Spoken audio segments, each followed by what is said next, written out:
Hello students, कैसे हैं आप सभी लोग। आई होप आप सभी बहुत अच्छे होंगे। तो चलिए फिर आज का लेक्चर स्टार्ट करते हैं। इस समय हम डिस्कस कर रहे हैं यूजीसी नेट एग्जामिनेशन जो जून 2025 में होने जा रहा है। उसमें जो कॉमर्स सब्जेक्ट है इसके पेपर 2 का प्रीवियस ईयर के जो क्वेश्चंस आए हुए हैं वो इस सीरीज में हम डिस्कस कर रहे हैं। एंड इस सीरीज में आज मेरा 17th लेक्चर वीडियो है। 16 लेक्चर वीडियो मैं ऑलरेडी अपलोड कर चुकी हूँ और मैं उम्मीद करती हूँ कि आपने पिछले 16 लेक्चर देख भी लिए होंगे। एंड इस सीरीज में हम 2017-18 से लेके 2024 तक जितने भी क्वेश्चन आए हैं वो सब मैं कवर कराने की कोशिश कर रही हूँ। काफी क्वेश्चन हम ऑलरेडी डिस्कस कर चुके हैं एंड आने वाले लेक्चर में मैं और क्वेश्चन कराऊंगी। ठीक है, तो चलिए फिर आज का लेक्चर स्टार्ट करते हैं एंड स्टार्ट करते हैं आज के पहले क्वेश्चन से। ठीक, तो ये जो पहला क्वेश्चन है ये नवंबर 2021 में आया हुआ क्वेश्चन है। आपके स्क्रीन पे है, ये नवंबर 2021 में आया हुआ क्वेश्चन है। मैच कराना है इसमें। ठीक है, क्वेश्चन एक बार रीड कर लीजिए। Match the item of list 1 and list 2। List 1 and list 2 के आइटम को आपको मैच कराना है। ठीक है, यहाँ पे कुछ रेशियोज के नाम दिए हैं। Current ratio, debtor turnover ratio, interest coverage ratio, डेब्ट इक्विटी रेशियो। ठीक है, तो यहाँ पे 4 रेशियो दिए हैं एंड इन रेशियो से रिलेटेड ही यहाँ पे कुछ इंफॉर्मेशन दी है। तो आपको क्या करना है, आपको मैच कराना है। ठीक, दिस इज द क्वेश्चन। अब एक बात और है, ये क्वेश्चन आप तभी कर पाएंगे when you have idea about accounting ratios. Class 12 में भी आपने पढ़ा होगा, अकाउंटिंग रेशियो का पूरा एक चैप्टर है। उसके साथ ही आपने बीबीए या बीकॉम किया है या एमकॉम किया है तो वहां पे भी आपने अकाउंटिंग रेशियो पढ़ा होगा। तो ये क्वेश्चन उसी टॉपिक से है। वैसे ये जो क्वेश्चन है ना, ये क्लास 12 की स्टैंडर्ड का क्वेश्चन है, क्लास 12 में भी है ये। एकदम बेसिक रेशियोज दिए गए हैं। और एक बात और है, मैंने अपने चैनल पे भी अकाउंटिंग रेशियो जो टॉपिक है इसको डिटेल में 5-6 वीडियोस में कवर किया है। ठीक, तो चलिए मैं आपको इन रेशियोज के बारे में बता देती हूँ, फिर आप ही देखिएगा, मैच करा लेंगे कि कौन सा किसके साथ मैच हो रहा है। सबसे पहला क्या है, सबसे पहला है करंट रेशियो। तो सबसे पहले तो मैं आपको ये बता देती हूँ कि जो अकाउंटिंग रेशियो है इनको 4 कैटेगरी में डिवाइड किया गया है, कैटेगराइज किया गया है। पहला है लिक्विडिटी रेशियो, दूसरा solvency ratio, profitability ratio and activity ratio. ये 4 टाइप के रेशियोज होते हैं, 4 कैटेगरी है रेशियोज की। इसके अंडर में हमें बहुत सारे रेशियोज पढ़ने होते हैं, 15 से 20 रेशियोज पढ़ने होते हैं। ठीक है, तो ये जो करंट रेशियो है ना, this is a liquidity ratio. ये जो करंट रेशियो है ये लिक्विडिटी रेशियो है। इट हेल्प इन एसेसिंग कि whether the company is able to meet its short term liability. Organisation की जो शॉर्ट टर्म लाइबिलिटी है ऑर्गेनाइजेशन उसको मीट कर पा रही है कि नहीं, ऑर्गेनाइजेशन की लिक्विडिटी सही है कि नहीं, ये एसेस करने में करंट रेशियो हेल्प करता है। करंट रेशियो का फॉर्मूला क्या है, current asset divided by current liability. Current ratio का फॉर्मूला क्या है, current asset divide by current liability. ठीक है, चलिए दूसरा बता देती हूँ, डेटर टर्नओवर रेशियो। देखिए डेटर टर्नओवर रेशियो ये एक्टिविटी रेशियो है, या कह लीजिए टर्नओवर रेशियो है। ठीक है, एक्टिविटी रेशियो को ही टर्नओवर रेशियो भी कहते हैं। ठीक है, तो debtor turnover ratio basically help करता है ये असेस करने में कि how fast the company is collecting the money from the debtor, from its debtor. Company के जो डेटर्स हैं उनसे कंपनी कितनी तेजी से फंड कलेक्ट कर पा रही है, कैश कलेक्ट कर पा रही है, ये मेजर किया जाता है with the help of debtor collection, debtor turnover ratio. ठीक है, डेटर कितनी तेजी से कैश में कन्वर्ट हो रहे हैं ये मेजर करता है डेटर टर्नओवर रेशियो। अगला क्या है, interest coverage ratio. Interest coverage ratio basically ये मेजर करता है कि कंपनी अपने इंटरेस्ट को, अपने जो इंटरेस्ट का जो खर्चा है, इंटरेस्ट भी तो एक खर्चा है। ठीक है, अगर ऑर्गेनाइजेशन ने डिबेंचर इशू किया है तो कंपनी को चाहे प्रॉफिट हो चाहे लॉस हो, डिबेंचर पे फिक्स रेट ऑफ इंटरेस्ट देना है, तो ये कंपनी का खर्चा है, बड़ा खर्चा है। ठीक, तो इंटरेस्ट नाम से ही समझ में आ रहा है, इंटरेस्ट कवरेज रेशियो यानी ऑर्गेनाइजेशन जो है अपने जो भी अर्निंग है उससे ये जो इंटरेस्ट का जो एक्सपेंस है इसको कवर कर पा रही है कि नहीं कवर कर पा रही है, ये मेजर होता है इंटरेस्ट कवरेज रेशियो से। ठीक है, अगला क्या है, डेब्ट इक्विटी रेशियो। इसका फॉर्मूला बता देती हूँ। डेब्ट इक्विटी रेशियो का फॉर्मूला क्या है, डिवेंचर डिवाइडेड बाय इक्विटी, मतलब डेब्ट डिवाइड बाय इक्विटी। तो डेब्ट इक्विटी रेशियो बेसिकली मेजर करता है कि कंपनी के कैपिटल स्ट्रक्चर में कितना डेब्ट है कितना इक्विटी है, मतलब कितना ओन फंड है कितना बोरोड फंड है, ये इसका रेशियो पता चलता है डेब्ट इक्विटी रेशियो से। ठीक है, तो मैंने आपको थोड़ा थोड़ा इन चारों रेशियोज के बारे में बता दिया है, तो अब मुझे पूरी उम्मीद है कि आप मैच करा लेंगे। बाकी चलिए मैं बताती हूँ, बहुत आसानी से मैच हो जाएगा। देखिए यहाँ क्या लिखा है, इनएबिलिटी टू पे इंटरेस्ट। तो ऑर्गेनाइजेशन अपनी जो भी इंटरेस्ट है उसको पे करने में एबल है कि इनएबल है, ये कैसे पता चलेगा, ये इंटरेस्ट कवरेज रेशियो से पता चलेगा। अगला क्या है, ऑर्गेनाइजेशन में लिक्विडिटी क्राइसिस है, ये लिक्विडिटी अबंडेंस में है, ये कैसे पता चलेगा, ये करंट रेशियो से पता चलेगा। ठीक है, अगला क्या है, इनएफिशिएंट कलेक्शन ऑफ रिसीवेबल, यानी ऑर्गेनाइजेशन के जो भी रिसीवेबल है, यानी डेटर से जो भी पैसा कलेक्ट होना है, उसमें ऑर्गेनाइजेशन इफिशिएंट है कि इनएफिशिएंट है, ये कैसे पता चलेगा, ये पता चलेगा डेटर टर्नओवर रेशियो से। ठीक है, तो ये देखिए 3 मैच हो गए, तो यानी आखिरी इसी से जा रहा है। ठीक, पता चल गया। अब जरा देखिए कहाँ पे है, ए किससे मैच हो रहा है, थर्ड से, ठीक है, बी किससे मैच हो रहा है, 1 से, ठीक है, सी किससे मैच हो रहा है, सेकंड से, ये है, और डी 4 से मैच हो रहा है, ये देखिए option A is the correct answer, हमें पता चल गया। नवंबर 2021 का आया हुआ क्वेश्चन है, बहुत इजी क्वेश्चन था। इसका एक्सप्लेनेशन ये है, एक बार आप इसका स्क्रीनशॉट ले सकते हैं, चाहे तो देख सकते हैं, रीड कर सकते हैं। ठीक है, चलिए अगले क्वेश्चन पे चलते हैं। अगला क्वेश्चन जो है असर्शन रीजनिंग का क्वेश्चन है। ठीक है, एंड ये भी अकाउंटिंग रेशियो जो टॉपिक है ना उसी से है। तो क्वेश्चन क्या है कि given below are two statement, यहाँ पे आपको 2 स्टेटमेंट दिए गए हैं, एक असर्शन दिया गया है, एक रीजन दिया गया है। ठीक है, आपको बताना है, ये 4 ऑप्शन दिए गए हैं कि ए करेक्ट है, आर रॉन्ग है, या ए इनकरेक्ट है, आर करेक्ट है, या दोनों सही हैं, आर करेक्ट एक्सप्लेनेशन है, या दोनों सही हैं, आर इनकरेक्ट एक्सप्लेनेशन है, ये आपको बताना है। नवंबर 2021 का आया हुआ क्वेश्चन है। ठीक है, तो चलिए पढ़े, असर्शन क्या है, रीजन क्या है। तो देखिए असर्शन क्या लिखा है कि quick ratio is more penetrating test of liquidity than the current ratio, yet a high quick ratio does not necessarily imply sound liquidity। ठीक है, assertion क्या कह रहा है कि जो क्विक रेशियो है, ये भी एक रेशियो होता है, लिक्विडिटी रेशियो होता है, क्विक रेशियो। क्विक रेशियो का दूसरा नाम है एसेट टेस्ट रेशियो भी कहते हैं। देखिए लिक्विडिटी रेशियो में 2 रेशियोज आते हैं, एक आता है करंट रेशियो, एक आता है क्विक रेशियो। ठीक है, तो इसमें कहा जा रहा है कि जो क्विक रेशियो है ये ज्यादा अच्छा, ज्यादा पेनिट्रेटिंग टेस्ट है लिक्विडिटी का as compare to current ratio. मैं बताया ना, लिक्विडिटी में 2 रेशियोज आते हैं, एक करंट रेशियो, एक क्विक रेशियो।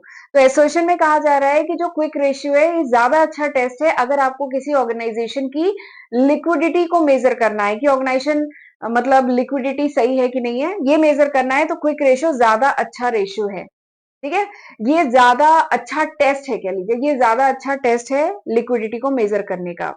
बट इसमें फिर अगले आगे लिखा हुआ है, लेकिन कोई ऑर्गेनाइजेशन है उसका अगर हाई क्विक रेशियो आ रहा है, ठीक है, ऑर्गेनाइजेशन का हाई क्विक रेशियो आ रहा है, तो कोई जरूरी नहीं है कि उसकी लिक्विडिटी बहुत अच्छी ही है।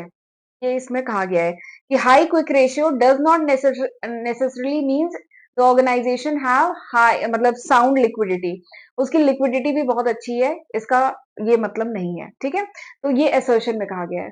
तो असर्शन की जो बात है वो तो सही है, अगर कोई ऑर्गेनाइजेशन का क्विक रेशियो ज्यादा है तो इसका एकदम मतलब नहीं है कि ऑर्गेनाइजेशन की लिक्विडिटी बहुत बढ़िया है। ठीक है, और ये बात एकदम सही है कि क्विक रेशियो एक बेटर लिक्विडिटी टेस्ट है as compare to current ratio, ये बात भी सही है। बट अगर क्विक रेशियो की वैल्यू ज्यादा आ रही है तो इसका एकदम ये मतलब नहीं है कि ऑर्गेनाइजेशन की जो लिक्विडिटी है वो बहुत साउंड है। क्यों? क्योंकि इसके अलावा भी बहुत सारे फैक्टर हैं जो अभी मैं आपको बताऊंगी।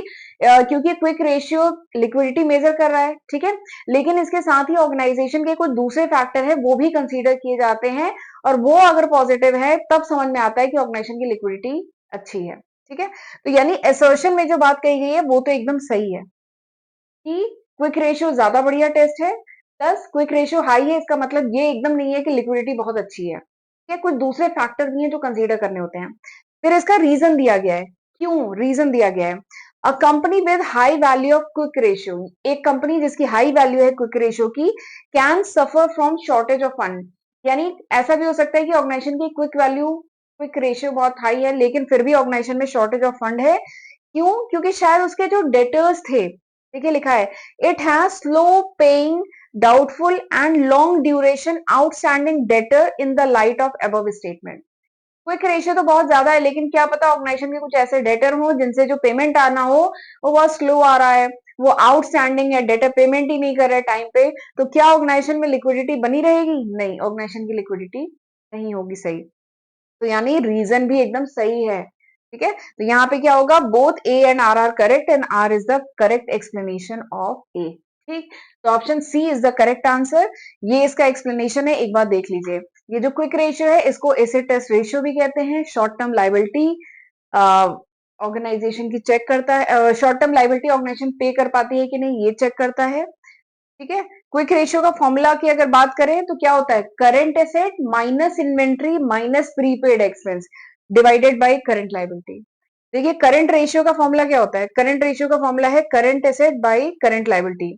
लेकिन क्विक रेशियो का फॉर्मूला क्या है, क्विक रेशियो का फॉर्मूला है करंट एसेट में से आपको इन्वेंट्री माइनस करना है, आपको प्रीपेड एक्सपेंस माइनस करना है। ये दोनों बहुत ज्यादा लिक्विड नहीं है, तो इन दोनों को आप माइनस करेंगे डिवाइडेड बाय करंट लायबिलिटी, तो ये फॉर्मूला होता है क्विक रेशियो का। ठीक है, तो option C is the correct answer.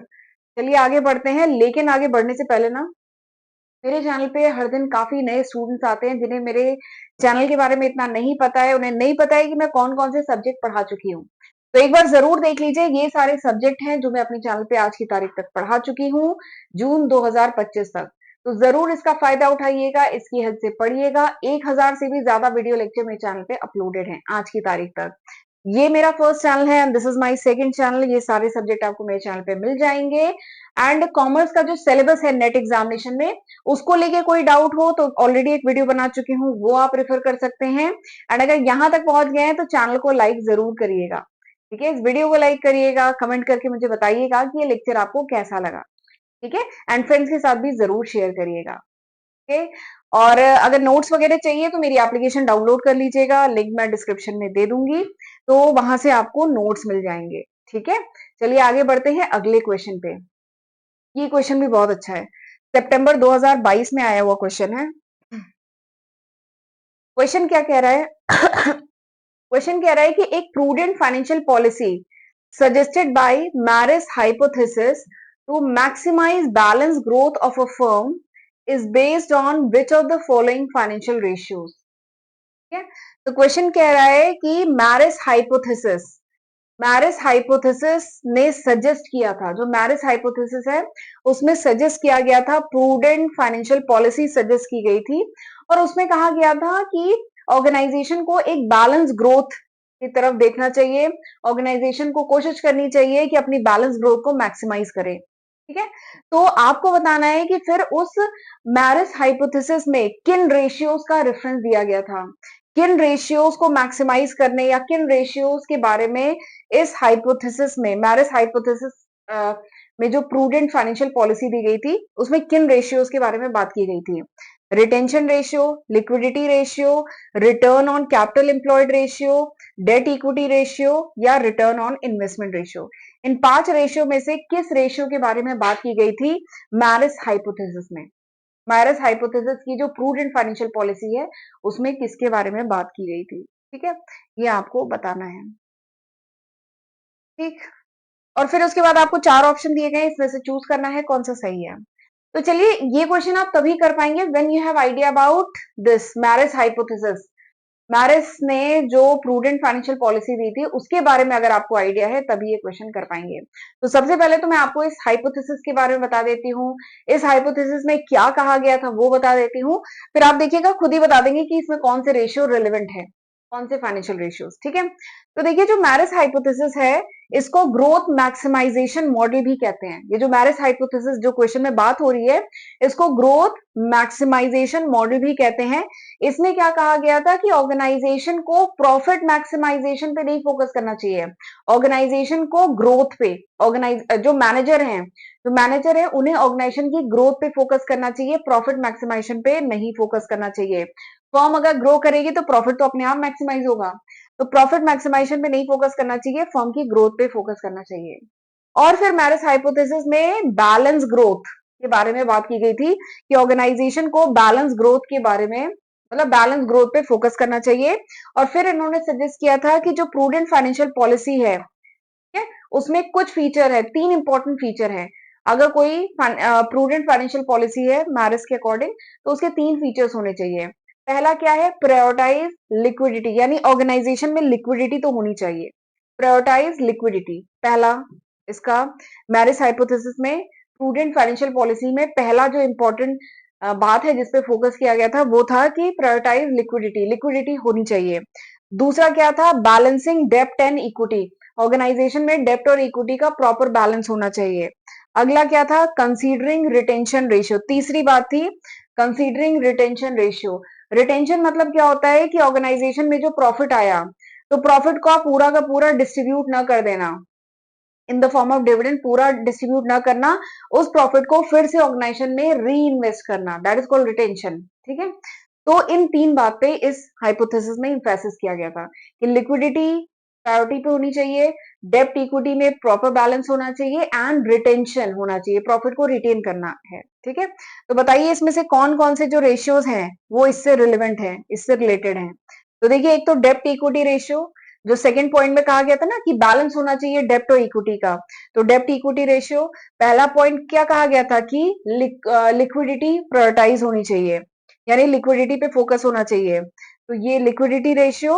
And अगला क्या है, रिटेंशन रेशियो, यानी प्रॉफिट को पूरा का पूरा डिविडेंड में न डिस्ट्रीब्यूट करें, कुछ रिटेन करके री इन्वेस्ट भी करना है। तो ये तीन रेशियो जो है रिलेवेंट है इस प्रूडेंट फाइनेंशियल पॉलिसी जो सजेस्ट की थी मैरिस हाइपोथेसिस में। ठीक है, तो क्या हो गया, बी डी ई, तो B D E option D is the correct answer, सितंबर 2022 का आया हुआ क्वेश्चन है। ठीक है, तो डी आंसर है यहाँ पे। चलिए अगला क्वेश्चन देखते हैं। अगला क्वेश्चन फंड फ्लो स्टेटमेंट से है। अगला क्वेश्चन जो है फंड फ्लो स्टेटमेंट से है। फंड फ्लो स्टेटमेंट भी मैंने अपने चैनल पे डिटेल में पढ़ाया हुआ है, जून 2023 का आया हुआ क्वेश्चन है। क्वेश्चन क्या है कि in a fund flow statement which one of the following is not a valid statement. Fund flow statement में इनमें से कौन सा वैलिड स्टेटमेंट नहीं है, बेसिकली फॉल्स है, ये आपको बताना है। तो ये क्वेश्चन आप तब कर पाएंगे when you have idea about the fund flow statement. Fund flow statement होता क्या है, क्योंकि ये जो चारों स्टेटमेंट है ना, ये फंड फ्लो स्टेटमेंट के बारे में ही है। तो जब आपको फंड फ्लो स्टेटमेंट में क्या बनाया जाता है, कैसे बनाया जाता है, क्यों बनाया जाता है, ये नहीं पता होगा, तो फंड फ्लो स्टेटमेंट के रिगार्डिंग ये चार तो ऑप्शन है उसमें से आप नहीं चूज कर पाएंगे। तो चलिए पहले मैं आपको फंड फ्लो स्टेटमेंट के बारे में बता देती हूँ। ठीक है, देखिए नाम क्या है, फंड फ्लो स्टेटमेंट, यानी वो statement which shows the flow of fund. Fund flow statement क्या है, वो statement which shows the flow of fund, यानी वो स्टेटमेंट जिससे फंड का जो फ्लो है, ठीक है, वो इस स्टेटमेंट में शो किया जाता है। एंड फंड मतलब यहाँ पे क्या है, फंड मतलब होता है वर्किंग कैपिटल। ठीक है, फंड मतलब क्या है, फंड मतलब है वर्किंग कैपिटल। तो इन फंड फ्लो स्टेटमेंट वो स्टेटमेंट है जिसमें फ्लो ऑफ फंड शो करते हैं, यानी वर्किंग कैपिटल का जो फ्लो है, यानी कहां कहां से फंड आ रहा है, कहां कहां जा रहा है, उसको शो किया जाता है। ठीक है, तो देखिए मैंने लिखा है फंड फ्लो स्टेटमेंट में basically change in fund show किया जाता है, वर्किंग कैपिटल में क्या चेंज आ रहा है ये शो किया जाता है। एंड वर्किंग कैपिटल होता क्या है, current asset minus current liability. Working capital क्या होता है, वर्किंग कैपिटल होता है current asset minus current liability. ठीक है, एंड इसमें cash and non cash changes दोनों आते हैं। ठीक है, एंड इट शोज, और वर्किंग कैपिटल ये जो फंड फ्लो स्टेटमेंट है इसमें हम क्या शो करते हैं, इसमें शो करते हैं sources of fund and application of fund. हम इसमें क्या शो करते हैं, sources of fund and application of fund show करते हैं। ठीक है, कहां कहां से फंड आ रहा है, कहां कहां फंड यूज हो रहा है, ये बेसिकली फंड फ्लो स्टेटमेंट में शो किया जाता है। और एक और खास बात है, देखिए हमने कैश फ्लो स्टेटमेंट भी पढ़ा है, cash flow statement is compulsory. ठीक है, कंपनी एक्ट 2013 के अकॉर्डिंग ऑर्गेनाइजेशन को कैश फ्लो स्टेटमेंट बनाना होता है, लेकिन fund flow statement is not compulsory, ये कंपलसरी नहीं है। ऑर्गेनाइजेशन अपने पर्सनल मतलब ये ऑर्गेनाइजेशन का अपना डिस्क्रिप्शन है कि वो फंड फ्लो स्टेटमेंट बनाती है कि नहीं बनाती है। एन ऑर्गेनाइजेशन अपने पर्सनल यूज के लिए, इंटरनल यूज के लिए फंड फ्लो स्टेटमेंट बनाती है। फंड फ्लो स्टेटमेंट पब्लिक करने के लिए नहीं बनाया जाता है। ठीक है, ऑर्गेनाइजेशन अपने जानने के लिए कि कहां कहां से फंड आया, सोर्सेज ऑफ फंड क्या था, एप्लीकेशन ऑफ फंड क्या था, इसलिए फंड फ्लो स्टेटमेंट बनाया जाता है। ठीक है, मैंने काफी कुछ बता दिया है, अब चलिए पढ़ लेते हैं कि इन चारों में से कौन सा सही है, कौन सा गलत है, कौन सा इनवैलिड है। पहला क्या है, it is prepare to know the total sources and uses in a year. तो हाँ ये सही बात है, फंड फ्लो स्टेटमेंट बनाया जाता है ताकि सोर्सेज एंड यूजेस पता चल सके। Dividend receive is a source of fund, हाँ जो डिविडेंड मिलता है ये एक सोर्स ऑफ फंड है। It is prepared at the discretion of the management, हाँ ये मैनेजमेंट की इच्छा पे है, ऑर्गेनाइजेशन फंड फ्लो स्टेटमेंट बनाना चाहती है तो बनाती है, नहीं बनाना चाहती तो कैश फ्लो स्टेटमेंट कंपलसरी है, फंड फ्लो नहीं है। ठीक है, it is useful for external financial management, नहीं, it is for internal financial management. Organisation के इंटरनल यूजेस के लिए फंड फ्लो स्टेटमेंट बनाया जाता है। तो यानी ये स्टेटमेंट क्या है, इनवैलिड है, option D is the correct answer. ठीक है, एंड ये इसका एक्सप्लेनेशन है, एक बार इसे रीड कर लीजिएगा। चलिए आगे बढ़ते हैं अगले क्वेश्चन पे। अगला क्वेश्चन क्या है, which of the following ratio are Which of the following ratios are critically significant for an investor? सितंबर 2024 में आया हुआ क्वेश्चन है कि आपको यहाँ पे 5 रेशियो दिए गए हैं, आपको बताना है कि एक इन्वेस्टर के पॉइंट ऑफ व्यू से कौन सा रेशियो क्रिटिकल है, यानी कौन सा रेशियो इन्वेस्टर के लिए हेल्पफुल है। ठीक है, यहाँ पे बोला है ना क्रिटिकली सिग्निफिकेंट, ज्यादा सिग्निफिकेंट, ज्यादा इंपॉर्टेंट कौन सा रेशियो है किसी भी इन्वेस्टर के लिए जिसे किसी कंपनी में इन्वेस्ट करना है। ठीक है, अब एक बात है, वैसे तो किसी भी फर्म के लिए ये सारे रेशियोज इंपॉर्टेंट है, पांचों रेशियो इंपॉर्टेंट है, इन्वेस्टर के लिए भी इंपॉर्टेंट है, लेकिन ज्यादा इंपॉर्टेंट पूछा गया है क्रिटिकली सिग्निफिकेंट कौन सा है। इसमें हमें देखना पड़ेगा क्रिटिकली सिग्निफिकेंट कौन सा है। सबसे, चलिए पहले नीचे शुरू करते हैं। सबसे पहला क्या है, डेटर टर्नओवर रेशियो। तो मैंने बताया ना, डेटर टर्नओवर रेशियो यानी how fast an organisation is collecting its debt, collecting the cash from its debtor, यानी ऑर्गेनाइजेशन कितनी तेजी से अपने डेटर से कैश कलेक्ट कर पा रही है। ठीक है, तो ये डेटर टर्नओवर रेशियो में कैलकुलेट होता है। अगला क्या है, एसेट टर्नओवर रेशियो, यानी how fast the asset is converted into cash, organisation में एसेट कितनी तेजी से कैश में कन्वर्ट हो रहा है, ये इससे कैलकुलेट होता है। अगला क्या है, dividend yield ratio, dividend yield ratio यानी dividend per share divided by price per share. ठीक है, एक बार मैं सब इन सब के बारे में बता देती हूँ, उसके बाद देखते हैं। अगला क्या है, price earning ratio, price earning ratio से आइडिया लगता है कि कोई भी शेयर जो है ओवर वैल्यूड है कि अंडर वैल्यूड है, इसके बारे में आइडिया लगता है। अगला क्या है, डेप्ट इक्विटी रेशियो, यानी डेप्ट और इक्विटी का क्या बैलेंस है, कितना ओन फंड है कितना बोरोड फंड है, इसके बारे में पता चलता है। ठीक है, तो ये 5 रेशियोज ये बताते हैं। अब एक बात बताइए, debtor turnover ratio, asset turnover ratio, ये क्या इतने सिग्निफिकेंट है किसी इन्वेस्टर के पॉइंट ऑफ व्यू से? वैसे ऑर्गेनाइजेशन के पॉइंट ऑफ व्यू से बात करें तो सारे रेशियो इंपॉर्टेंट है, पर इन्वेस्टर वो है जिसे ऑर्गेनाइजेशन में इन्वेस्ट करना है। तो डेटर से ऑर्गेनाइजेशन कितनी जल्दी कैश कलेक्ट कर रही है, इससे मैं अगर इन्वेस्टर हूं मुझे इससे क्या लेना देना। ठीक है, ऑर्गेनाइजेशन में एसेट कितनी तेजी से कैश में कन्वर्ट हो रहा है, तो इससे मुझे क्या लेना देना, इतना इंपॉर्टेंट नहीं है ना। मेरे लिए ये इंपॉर्टेंट है कि ऑर्गेनाइजेशन में कितना ओन फंड है कितना बोरोड फंड है। मेरे लिए इंपॉर्टेंट है कि कहीं जो शेयर की प्राइस है वो ओवर वैल्यूड है कि अंडर वैल्यूड है। मेरे लिए ये इंपॉर्टेंट है कि dividend per share divided by price of पर शेयर, बेसिकली डिविडेंड यील्ड क्या है शेयर का, ये जानना। तो बेसिकली ये 3 रेशियो जो है ना, वो इन्वेस्टर के पॉइंट ऑफ व्यू से ज्यादा इंपॉर्टेंट है, यानी A B C, option A is the correct answer, ये ज्यादा है। ठीक है, तो यहाँ पे ऑप्शन ए सही आंसर है। ठीक, इसमें पूछा था कौन सा रेशियो सिग्निफिकेंट है, ए बी सी है। ठीक है, चलिए आगे बढ़ते हैं अगले क्वेश्चन पे। अगला क्वेश्चन क्या है, करंट, छोटा सा एक न्यूमेरिकल है, कब आया है, सितंबर 2024 में। करंट एसेट दिया गया है 4 लाख, इन्वेंट्री दी गई है 2 लाख, वर्किंग कैपिटल दिया गया है 2,40,000। आपको करंट रेशियो कैलकुलेट करना है। ठीक है, तो करंट रेशियो का फॉर्मूला जानते हैं, करंट रेशियो इज, बताइए करंट रेशियो का फॉर्मूला क्या है। करंट रेशियो का फॉर्मूला है current asset divided by current liability, current asset divided by current liability. Current asset question में दिया है क्या, हाँ करंट एसेट क्वेश्चन में दिया है, एक मिनट में येलो पेन ले लेती हूँ। करंट एसेट क्वेश्चन में दिया है, हाँ करंट एसेट दिया है, कितना है 4 लाख। करंट लायबिलिटी क्वेश्चन में दी है क्या, अरे करंट लायबिलिटी तो नहीं दी है, पर वर्किंग कैपिटल दिया गया है। तो वर्किंग कैपिटल क्या होता है, वर्किंग कैपिटल होता है current asset minus current liability. तो वर्किंग कैपिटल कितना है, 2,40,000 माइनस 2,40,000, करंट एसेट कितना है 4 लाख, करंट लायबिलिटी कितना है वो हमें निकालनी है। ठीक है, तो अब इस इक्वेशन से करंट लायबिलिटी निकाल सकते हैं, ये जो इक्वेशन है इससे करंट लायबिलिटी निकाल सकते हैं। तो करंट लायबिलिटी कितनी आ गई, 4 लाख, 2,40,000 को इधर लेके आइए, तो 4 लाख माइनस 2,40,000 कितना आ जाएगा, 1,60,000, ये आ जाएगा 1,60,000। ठीक है, तो आ गया करंट लायबिलिटी।